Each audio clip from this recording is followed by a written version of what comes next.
Today I got a unit here with low intake manifold pressure codes. I believe the code number is 4616. And I'm going to go through the motions of diagnosing and finding out why this intake manifold pressure is low. It could either be a restricted air filter, you could have a failed intake manifold pressure sensor, which is located right there. Could have a leak in the boost piping or failed turbocharger or something of that sort. So we're gonna go through the motions so I can find it. Well, having a look at the air filter, doesn't look bad. There's a few things in there, but doesn't look too bad. Another thing you could do is check the minder. Well, this filter minder is moved a little bit. Well, what I'm going to do is just reset it by pressing that, resets it. So if I go on a road test or anything with this unit, I can see if this moves again. And if it does, I'm going to replace that air filter. But that might not be the cause. We'll see what else we find here. So before I go on a road test, I'm going to clear the codes, make sure the ECM is nice and clean, go on a road test, see if that code comes back. And it's going to be kind of a double-edged road test here, where I'm testing for seeing if the code comes back, seeing if I do have a lack in boost, but also getting the engine warm, because I'm going to do what's called an air handling performance test using the Cummins software here, which will pretty much monitor all the actuators, EGR valve, intake throttle valve, your turbocharger, and make sure all those are working properly. So this is the air handling performance test found under the ECM diagnostic test tab. Now if you don't have this test available, that means you need to update your TCM, or your ECM rather, because the update includes adding this test for your engine. So I'm going to click on that, run this test.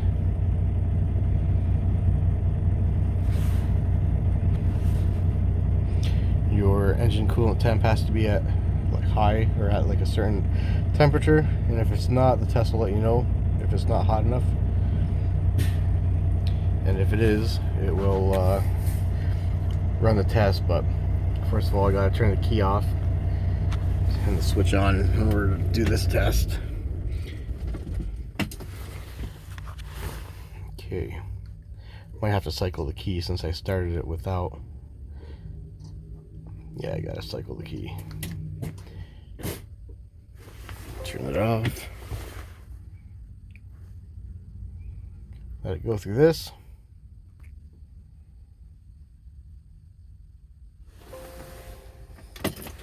Key back on. And restart this test.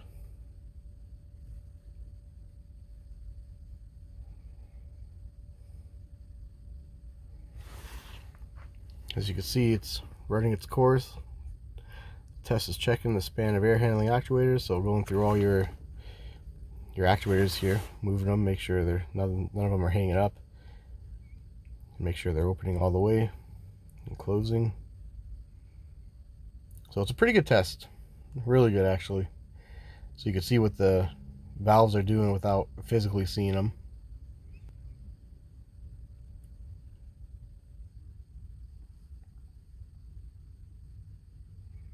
If it spots something it doesn't like, well, it's going to have you, it'll tell you. So basically just follow the instructions.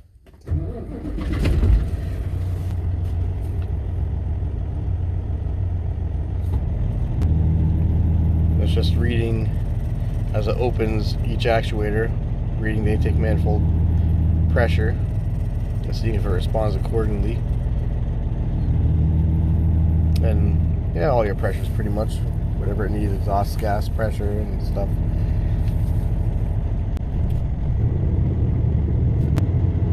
I'll keep recording and let this go just so you see what it's doing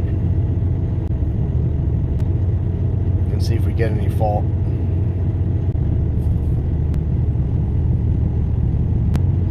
You can see as the turbo actuator closes, giving you more boost, our exhaust gas pressure goes up, because it creates more back pressure in the exhaust system. So we could physically determine that the turbocharger is working properly based off of what we're seeing with exhaust gas pressure. And this is what the ECM is measuring as it does these tests. And if it notices something's not right, or it's not raising to a proper amount or lowering, then it'll fail that system, and we gotta dig further.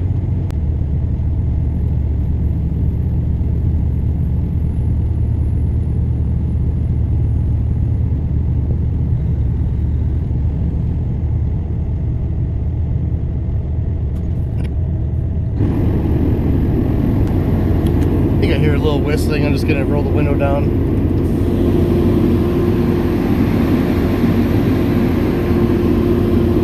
Yeah, that might be just a turbo, but I'm gonna go outside, open the hood, and see if any of the charger hoses or anything are leaking while it's running this test.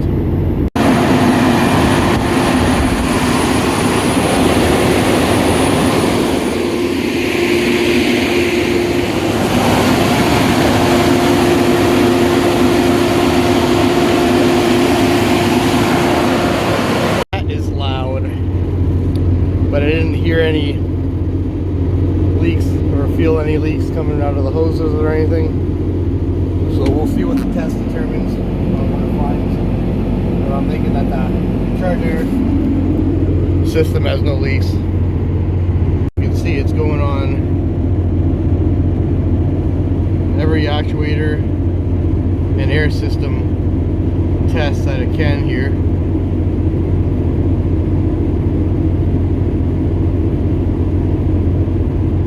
So it's not showing intake manifold pressure in these monitors here, which I wish it would, because as the EGR valve opens, you should be seeing a drop in intake manifold pressure.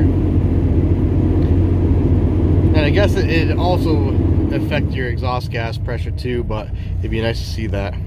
So all tests completed successfully, no further repairs are needed.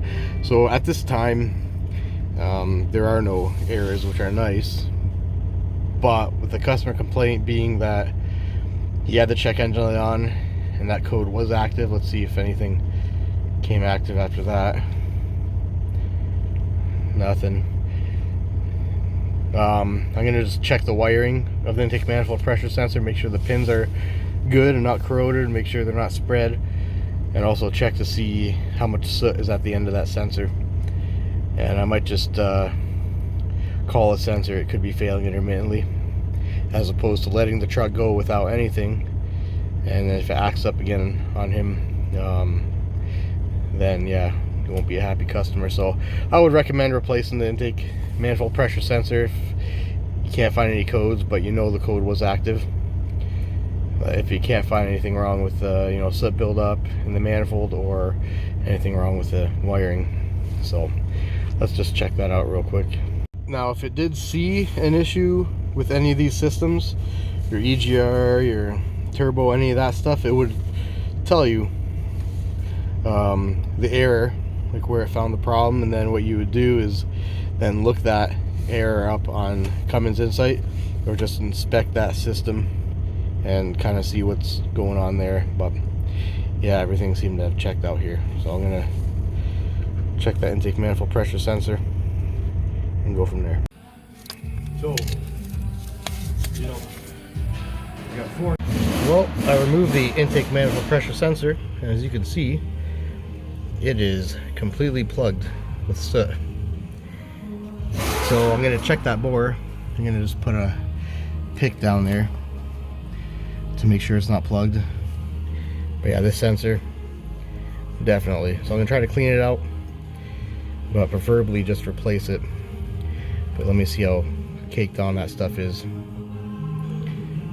So it must have, especially in the morning, have some moisture on it and freeze, and then that's preventing a proper reading for the intake manifold pressure sensor. So when the turbo spools up, it doesn't see that change and throws us code.